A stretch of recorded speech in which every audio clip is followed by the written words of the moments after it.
আমার সানভিস বাই তনি প্রতিষ্ঠান কোনোদিন কারো কাছ থেকে অ্যাডভান্স কোনো টাকা পয়সা নেয় না। সে 53 দিন পণ্যটি যে ব্যবহার করে নাই, সে যে ওয়াশ করে নাই, সেটার গ্যারান্টি কিন্তু আমরা কেউ বলতে পারবো না।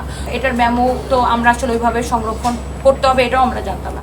গত 1 মাসের একটা পেরেশানির পরে আমি মহামান্য হাইকোর্টের নির্দেশে আজকে খুলে দেওয়া হলো। আমি যে রায়টি পেয়েছি এবং আমি সন্তুষ্ট, এবং আমার মনে হয় এটা একটা পুরো বাংলাদেশে বিশেষ করে নারী উদ্যোক্তাদের জন্য একটা দৃষ্টান্ত, নজিরবিহীন একটা রায় মহামান্য হাইকোর্ট দিয়েছে। আমার দোকানটা 13 তারিখ যে ক্রেতা পণ্যটি ক্রয় করে, তিনি সেটা অনলাইনে ক্রয় করে, এবং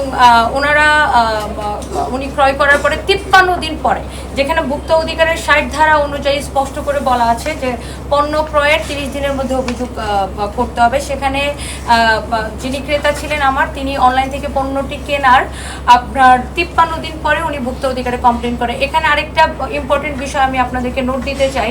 আমার সানভিস বাই তনি প্রতিষ্ঠান কোনোদিন কারো কাছ থেকে অ্যাডভান্স কোনো টাকা পয়সা নেয় নাই। আমরা কোনো কাস্টমার থেকে অ্যাডভান্স নিই না, আমরা সম্পূর্ণ ক্যাশ অন ডেলিভারি দিই। এবং এখানে আমরা একটা নোট দিয়ে রাখি কাস্টমারদেরকে, যেহেতু আমরা হোম ডেলিভারি দিই, আপনার সামনে অপশন আছে, আপনি ডেলিভারি ম্যান যখন যাবে আপনি পণ্যটি চেক করে তারপরে আপনি পণ্যটি টাকা দিয়ে তারপরে রিসিভ করবেন।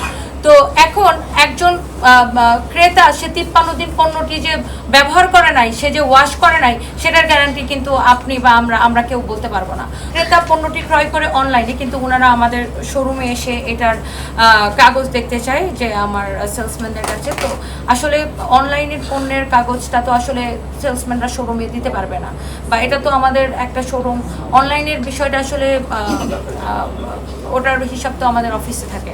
যেহেতু আমি ওই লাইভটাতে স্পষ্ট করে উল্লেখ ছিল পণ্যটি 50% ডিসকাউন্টে যাচ্ছে, এবং এটা আমাদের স্টক ক্লিয়ারেন্স সেল, উনি পণ্যটি কিনে ফেব্রুয়ারি 3 তারিখে, তারপরেও আমি এটার সর্বোচ্চ জরিমানা দেই। যেহেতু আমার 1 বছর আগের একটা পণ্য, এটার মেমো তো আমরা আসলে ওইভাবে সংরক্ষণ করতে হবে, এটাও আমরা জানতাম না।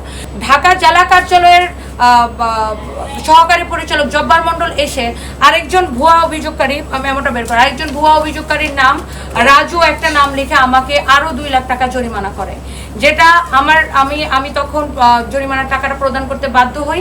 কারণ তখন ওই সময় আমার কাছে মুখ্য বিষয় ছিল যে যেহেতু সামনে ঈদ, আর আমি আসলে আমাকে ব্যবসা করেই চলতে হবে, আমি জরিমানার টাকাটা দিয়ে আমি এখান থেকে মানে আমার দোকানটা খুলতে চাই। এবং ওনারা আমাকে আশ্বস্ত করে জরিমানার টাকা, এখানে আমার 2টা জরিমানার রসিদ আছে, জরিমানার টাকা দিয়ে দিলে ওনারা আমাকে আমার দোকানটা খুলে দিবে। কিন্তু পরবর্তী সময় আমি জরিমানা দেওয়ার পরে ওনারা আমাকে বলে যে আপনার আমাদের সাথে একটা টক শো করতে হবে ডিজি মহোদয়ের সাথে, তাহলে আমরা আপনার সব শোরুম খুলে দিব, এবং আমরা আপনার অন্য কোনো শোরুমে অভিযান চালাবো না। তো স্বাভাবিকভাবে যেহেতু আমার আরও শোরুম আছে, তো আমি চাই নাই যে আমি আরও কোনো ক্ষতির সম্মুখীন হই, যেহেতু আমি সামাজিকভাবে বিধ্বস্ত, অলরেডি আমাকে বুলিং করে অনেক কিছু হয়ে গেছে এর মধ্যে। তো আমি তখন এক প্রকার আমার অনিচ্ছা থাকা সত্ত্বেও আমি টক শোতে যাই ওনাদের, এবং টক শোতে কিন্তু আমি ওনার কথা বলেছি আমি আমার নিজের জায়গা থেকে। এবং আমি এটা এখনো বলতে চাই যে আসলে আমাদের শেখার কোনো শেষ নাই, আমরা প্রত্যেকটা মুহূর্তে শিখি। আমি অনেক কিছু শিখেছি, সেটার মাধ্যমে আমি হয়তো অনেক কিছু জানতাম না।